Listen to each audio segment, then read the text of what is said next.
আল্লাহ পাক বলছেন ওয়া ইযা সাআলাকা ইবাদি আন্নী ফাইন্নী করিব, আমার বান্দারা হে নবী যদি তোমাকে জিজ্ঞাসা করে আমার সম্পর্কে, তাদেরকে জানিয়ে দিও যে আমি কাছে আছি। সুবহান, কোথায় আছি? খুবই কাছে। উজিবু দাওয়াতাদ দাঈ ইযা দাআন, যখন দোয়াকারী দোয়া করে আমি তার দোয়া শুনি। কে শুনে? কবরে শয়িত মানুষ শুনে? হ্যাঁ, ওই ওই মাজারে গিয়ে শুনে? অমুক বাবা তমুক বাবা শুনে? কে শুনে? ইন্নী করিব উজিবু দাওয়াতাদ দাঈ ইযা দাআন ফালইস্তাজিবু লি ওয়াল ইউমিনু বি লাআল্লাহুম ইয়ারশুদুন। ঠিক আছে না এটা? অতএব আমি যেহেতু বান্দার দোয়া শুনি, তারাও যেন আমার ডাকে সাড়া দেয়। আল্লাহর ডাক মানে কি? হাইয়া আলাস সালাহ, এটা আল্লাহর ডাক না? যাকাত ফরজের ডাক, যাকাত দিবে, আল্লাহ পাক আহ্বান করছেন না? রমাদান মাস এসেছে, রোজা রাখো, কার আহ্বান এগুলো? তো আমি যখন ডাকবো সেও যেন আমার ডাকে সাড়া দেয়। আর ওয়াল ইউমিনু বি, এবং আমার প্রতি ঈমান রাখে, এতে করে তারা সুপথ প্রাপ্ত হবে ইনশাআল্লাহ। তাকওয়া সম্পর্কে নবীজি আরো একটা হাদিসে বলেছেন, আত তাকওয়া হা হুনা। তাকওয়া হা হুনা বলতে তিনি বুকের দিকে ইশারা করছেন, মানে তাকওয়া আপনার লেবাস পোশাকে না। আমি পাগড়ি জুব্বা পরে বসে আছি মানে এই না যে আমি আপনার চেয়ে বেশি মুত্তাকি, যদিও এটা তাকওয়ার পোশাক। মুত্তাকি মানুষটা ঢিলেঢালা পোশাক পরবেন, নবীর সুন্নত অনুসরণ করবেন, এটা একটা বৈশিষ্ট্য। কিন্তু এমন হতে পারে আমার চেয়ে আপনার তাকওয়া বেশি, হতে পারে কিনা? আর তাকওয়া হা হুনা, তাকওয়া কলিজার ভিতরে, কলমের ভিতরে। ওই আলহাজ টাইটেল লাগালেই যেমন জান্নাতে যাওয়া যাবে না, শুধু আলহাজ টাইটেল লাগালে কি জান্নাতে যাওয়া যাবে? আল্লাহ রাব্বুল আলামিন মানদণ্ড দিয়ে দিয়েছেন। মানদণ্ড, কে ভালো আল্লাহর কাছে, কে সম্মানিত, এটার মানদণ্ড আল্লাহ দিয়ে দিয়েছেন। ইন্না আকরামাকুম ইনদাল্লাহি আতকাকুম। তোমরা যত মানুষ পৃথিবীতে আছো, তোমাদের মধ্যে আল্লাহর কাছে সবচেয়ে মকবুল, সম্মানিত, মর্যাদাবান মানুষ তারাই যারা এই তাকওয়ার পরীক্ষায় পাশ করেছে। আপনারা পড়েন প্রত্যেক রাতে তাবারাকাল্লাযী বিয়াদিহিল মুলক, তাই না? সূরা মুলক তো পড়েন রাতে, রাতের বেলা সূরা মুলক পড়ার অভ্যাস করেন। নবী সাল্লাল্লাহু আলাইহি ওয়াসাল্লাম এই সূরাটাকে বলেছেন এই সূরা কবরের আযাব থেকে বাঁচাই দিবে ইনশাআল্লাহ। উসমান রাদিয়াল্লাহু আনহু সামনে জান্নাত জাহান্নামের আলোচনা করা হলে তিনি কাঁদতেন না, খুব কম কাঁদতেন, কিন্তু কবরস্থানে কবর দেখলে তার দাড়ি অশ্রু দিয়ে ভিজে যাইত। কারণ এই জায়গায় যে পার পাবে সে সব জায়গায় পার পেয়ে যাবে ইনশাআল্লাহ। ওই জায়গার একাকিত্বে ওই আযাব থেকে বাঁচাবে একটা সূরা, কি নাম? সবাই মুখস্থ করবেন ইনশাআল্লাহ। মাত্র 30টা আয়াত আছে। নবীজি বলেছেন এই সূরা তার পাঠকারীর জন্য সুপারিশ করবে আল্লাহর সামনে, মানে সুপারিশ করবে আল্লাহ পাকের সাথে জোর করবে, না আমার পাটকারীকে মাফ করে দাও, দিতেই হবে। এক পর্যায়ে আল্লাহ পাক মাফ করে দিবেন ইনশাআল্লাহ। তো এই সূরাটা 30টা আয়াত আছে। নবীজি বলেছেন আমার মন চায় সবাই যেন এই সূরাটা মুখস্থ করে। তো নবীর একটা মন চায়, আমরা সেটা করব না? দুইটা সূরা আমাদের মুখস্থ থাকা দরকার সবার। বড় বড় সূরার কথা বলছি, ছোট ছোট সূরা তো আপনারা সবাই অনেকে জানেনই। একটা সূরা ইয়াসিন, একটা হলো সূরা মুলক। সূরা ইয়াসিন পড়বেন একেবারে সকালবেলা ফজরের পরে, এবং ইনশাআল্লাহ বড় বড় বুজুর্গানের দিন যারা ছিলেন তাদের তাদের ডেইলি রুটিনের মধ্যে সূরা ইয়াসিন থাকতোই থাকতো। এটা এটা তেলাওয়াত করে তারা হাজত পেশ করতেন আল্লাহর কাছে, এবং এর ওসিলা আল্লাহ পাক ওই হাজত পূরণ করে দিতেন। এটা পরীক্ষিত আমল। সূরা ইয়াসিন সবার কলেজের মধ্যে থাকা চাই, আল্লাহ পাক তৌফিক দান করেন।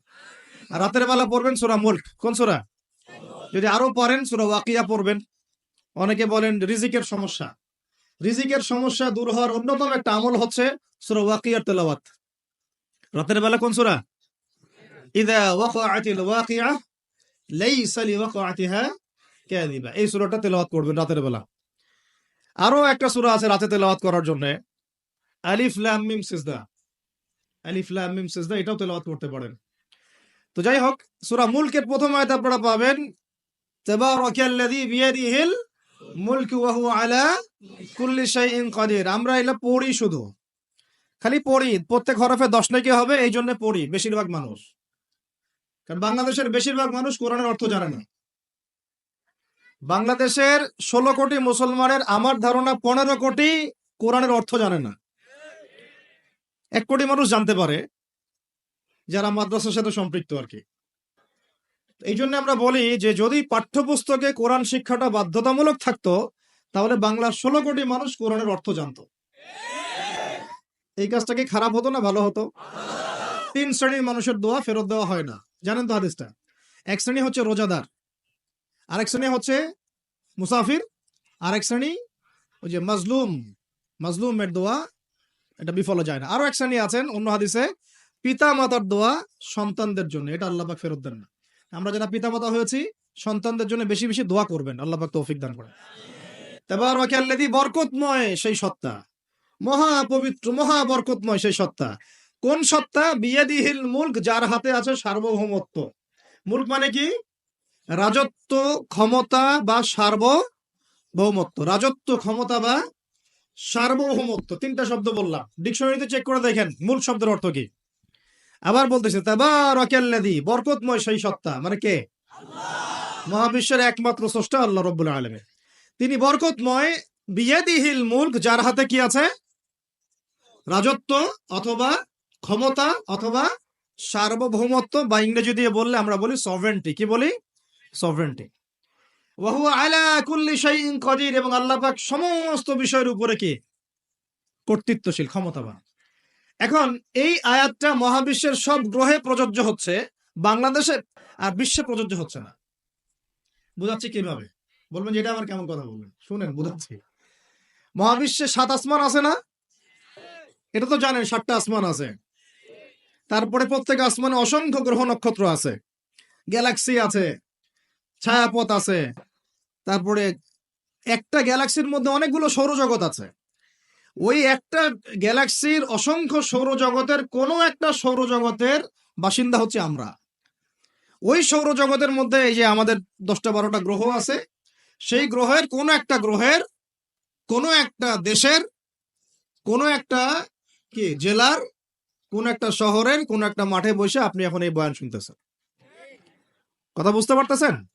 আর পুরো মহাবিশ্ব 7 আসমানে নবী সাল্লাল্লাহু আলাইহি ওয়াসাল্লাম বলছেন, মেরাজের রাতে আমি দেখেছি একটা বিঘত, এতটুকু বিঘত মানে 1 টক্কর জায়গা ফাঁকা নাই, যেখানে আল্লাহর কোনো ফেরেশতা দাঁড়িয়ে বসে বা সেজদারত অবস্থায় আল্লাহর ইবাদত করতেছে না। তাহলে পুরো মহাবিশ্বে কার রাজত্ব চলতেছে? এখন এই পৃথিবীর দিকে তাকান, আমরা বললাম তাবারাকাল্লাযী বিয়াদিহিল মুলক, আল্লাহর হচ্ছে সার্বভৌমত্ব, ক্ষমতা কার? আল্লাহর। কিন্তু এখন জমিনের দিকে আপনি তাকান, এই বিশ্বের সার্বভৌমত্ব চলতেছে জাতিসংঘের। কার? এই বিশ্বের রাজনৈতিক মোড়ল জাতিসংঘ। আপনি ইসলামিক বিধানের কথা যতই বলেন তারা মানবে না, মানবে না, সোজা কথা। আপনি যদি বলেন কোরআন এবং হাদিস এবং সর্বশেষ নবী মুহাম্মদ সাল্লাল্লাহু আলাইহি ওয়াসাল্লাম আমাদেরকে এইগুলো দিয়ে গেছেন, আল্লাহ পাক এইগুলো নাজিল করছেন, আসেন এইগুলোর আলোকে বিশ্ব করি, ওরা মানবে না। বরং ওরা আপনার উপর যুদ্ধ ঘোষণা করবে। কি করবে? এ হচ্ছে এই বিশ্বের সবচেয়ে বড় তাগুত, সবচেয়ে বড় কাফের, সবচেয়ে বড় মুশরিক, সবচেয়ে বড় মুনাফিক।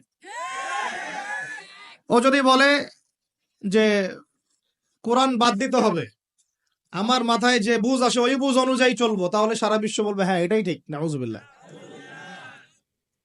অর্থনৈতিক মোড়ল সে, সে যদি বলে আল্লাহ বা কোরআনে সুদ হারাম করছেন, তো কি হয়েছে? আমাদের ব্যাংকিং সিস্টেম চলবে সুদের উপর, সারা বিশ্ব বলবে এই যে সামি'না ওয়া আতা'না, ইয়েস স্যার, শুনলাম মানলাম। কথা বুঝেন না আমার? ও সারা বিশ্বকে যদি বলে ওদের ব্যাংকিং সিস্টেম, যে প্রত্যেকটা ব্যাংকিং সিস্টেম চলবে সুদ ভিত্তিক, আল্লাহ কোরআনে হারাম করুক আর হালাল করুক দেখার দরকারই নেই আমাদের। নাউজুবিল্লাহ। মানলে ইচ্ছা হলে মানেন, না ইচ্ছা হলে আমরা বোম মেরে উড়াই দিব। ইচ্ছা হলে মানেন, না হলে কি একেবারে দিব শেষ কইরা। শেষ করার জন্য অনেক অস্ত্র আছে ওদের। যারা পলিটিক্যাল অ্যাফেয়ার্স ঘাটাঘাটি করেন তারা জানেন এদের 72টার মতো অস্ত্র আছে। যেই সুদ সম্পর্কে আল্লাহ বা কোরআনে বলেছেন, যদি সুদ না ছাড়ো তাহলে আল্লাহ এবং তার রাসূলের সাথে যুদ্ধের ঘোষণা শুনে রাখো। কথা বোঝা যাচ্ছে না মনে হয়? আল্লাহ বা কোরআনে বলছেন সুদ যদি না ছাড়ো, সুদ যদি তোমরা মুসলমানরা মুমিনরা না ছাড়ো, তাহলে আল্লাহর সাথে এবং রাসূলের সাথে যুদ্ধের ঘোষণা শুনে রাখো। সূরা বাকারা পড়েন, সূরা বাকারা পড়েন। আল্লাহ পাক বলছেন, ইয়া আইয়ুহাল্লাযীনা আমানু ইত্তাকুল্লাহ ওয়া যারু মা বাকিয়া মিনার রিবা ইন কুনতুম মুমিনিন ফাইন লাম তাফআলু ফাআযানু বিহারবিন মিনাল্লাহি ওয়া রাসূলিহি। তাহলে আল্লাহ পাক এখানে বলছেন হারাম, যদি খাও তাহলে আল্লাহর সাথে যুদ্ধ করতেছো, নবীর সাথে যুদ্ধ করতেছো। ওরা বইলা দিল এটা ফরজ। কি কি এটা? তুই মানলে মান, না মানলে যা, তোর ব্যাপারে ব্যবস্থা আমরা পরে নিব। তাহলে আমরা এই পুরো বিশ্বে এখন কার সার্বভৌমত্ব চলতেছে? কোরআনে? জি না। কোরআন ওই তেলাওয়াত করার জন্য রেখে দেওয়া হয়েছে। কিসের জন্য? ঘরের ঘরের কোনায় তেলাওয়াত করেন আপনি কোরআন, কোনো সমস্যা নাই। তো এই তাকওয়ার শিক্ষাটা দেওয়ার জন্য রমাদান আসে। শিক্ষা নাম্বার 1, রোজা রাখবো রাখার মতো। রোজা রাখবো কি? যাতে তাকওয়া অর্জন করা যায়। রোজা রেখে আমি যেমন হালাল ছেড়ে দিয়েছি, রোজা রেখে আমাকে আমার সমস্ত হারাম ছাড়তে হবে। আর এই হারাম শুধু 1 মাস ছেড়ে দিব এমন না। ঈদের চাঁদ উঠে যাবে, শয়তান ছাড়া পাবে, আমরা আবার শয়তানের সাথে আতাত করে চলা শুরু করব। এটা রমাদানের শিক্ষা না।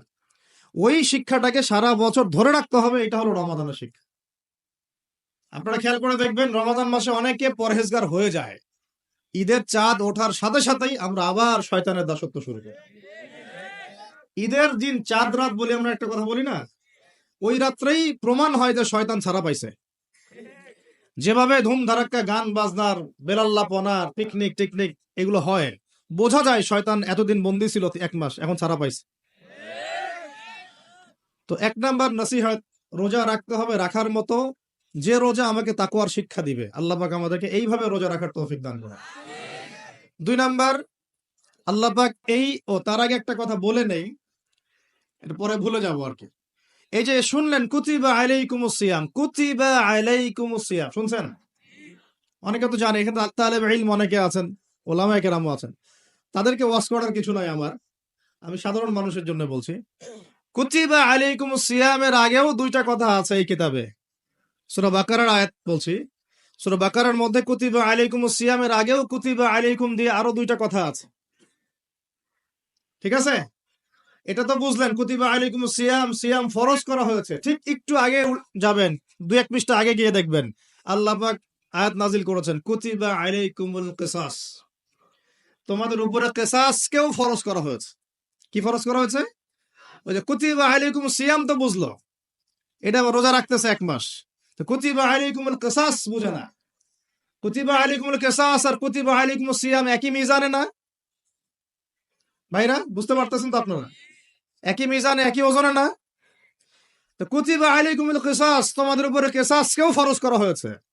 তোমাদের বলতে আমাদের সবার উপরে, মুসলিমদের উপরে। কিসাসটা কি? কিসাসটা কি? কেউ যদি কোনো ভাইকে অন্যায়ভাবে হত্যা করে, তাকেও সেভাবেই হত্যা করতে হবে, এটা হলো কিসাস। হাতের বদলে হাত, চোখের বদলে চোখ, কি কানের বদলে কান, এমনকি দাঁতের বদলে দাঁত, এর নাম কিসাস। আছে বাংলার জমিনে? আছে? কুতিবা আলাইকুমুস সিয়াম আছে আমাদের সমাজে, কুতিবা আলাইকুমুল কিসাস জাদুঘরে আছে। কোথায় আছে? ওটা ইমপ্লিমেন্ট করতে গেলে জাতিসংঘ বলবে যে আমরা মৌলবাদী হয়ে গেছি।